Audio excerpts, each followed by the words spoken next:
জঙ্গলের মাঝে জলপ্রপাত, ছুটিতে মিনি নায়াগ্রা দেখতে চান?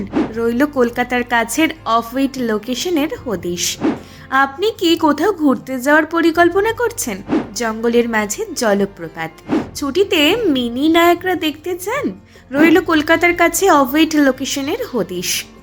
ছোট হোক বা বড়, ঘুরতে যেতে সবাই ভালোবাসে। এই কারণেই একটি দিনের ছুটি বা একটু লম্বা ছুটি পেলেই ব্যাগপত্র গুছিয়ে বেরিয়ে পড়েন বাঙালিরা। যদিও ঘুরতে জায়গা মানে প্রথমেই মাথায় আছে দীঘা, পুরী এবং দার্জিলিংয়ের কথা।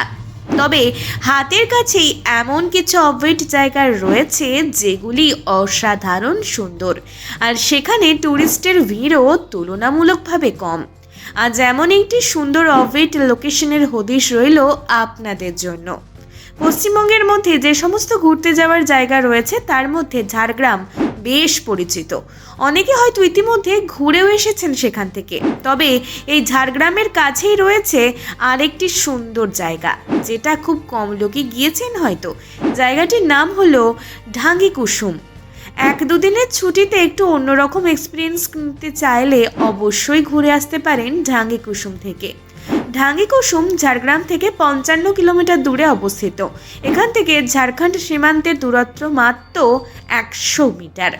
জঙ্গলের মাঝে চলা রাস্তার সবুজ প্রকৃতি আর মাঝে মধ্যেই ছোট ছোট জলপ্রপাত, সব মিলিয়ে এক অন্যরকম ভ্রমণ অভিজ্ঞতা পেতে পারেন নিঃসন্দেহে।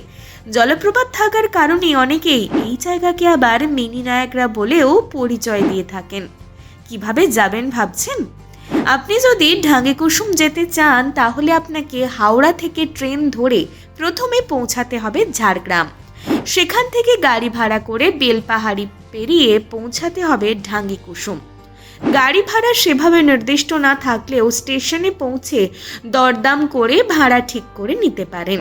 যাওয়ার পথে জঙ্গলের মাঝ দিয়ে যে রাস্তা চলেছে সেখান থেকে খুব সহজেই 5 মিনিটের একটা ট্রেক করে পৌঁছে যেতে পারেন জলপ্রপাত। ঢাঙ্গি কুসুমের এই এলাকায় মূলত আদিবাসী মানুষেরাই থাকেন। তবে পর্যটকদের থাকার জন্য পশ্চিমবঙ্গ পর্যটন বিভাগের তরফ থেকে কিছু আবাসন তৈরি করা হয়েছে। এছাড়া রয়েছে কিছু গেস্ট হাউস বা কটেজ। ডিস্টেন্স বা কটেজগুলিতে 1200 থেকে 1500 টাকার মধ্যে থাকার ব্যবস্থা হয়ে যাবে। আপনি যদি অ্যাডভেঞ্চার প্রেমী হয়ে থাকেন তাহলে এই জায়গা আপনার ভালো লাগতে বাধ্য। Bureau report, update Bangla.